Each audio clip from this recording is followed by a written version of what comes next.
Praise the lord. ఎడారిలో సెలయేరులు. జనవరి 8వ తారీఖు.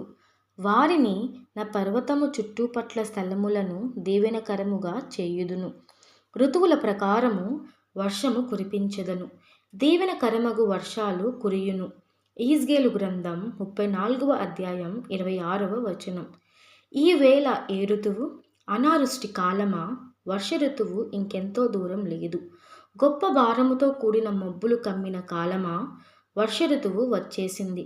నీ బలం దినదినము అభివృద్ధి చెందుతుంది. దీవెనకరమైన వర్షాలు కురుస్తాయి.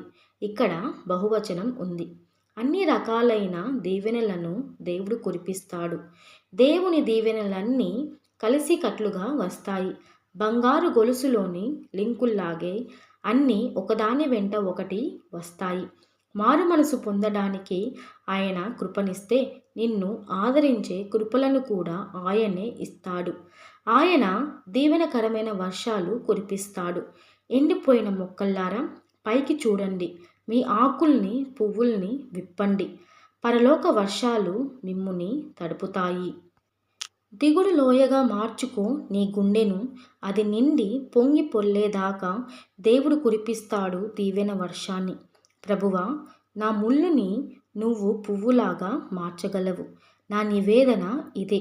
యోబు జీవితంలో వర్షం తరువాత ఎండ కాసింది, కానీ కురిసిన వర్షం వ్యర్థం కాలేదుగా.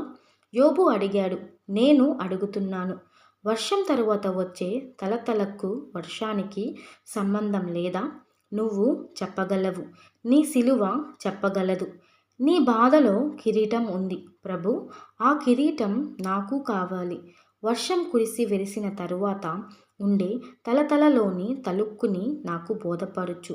అప్పుడే నేను జయశీలిగా ఉండగలను.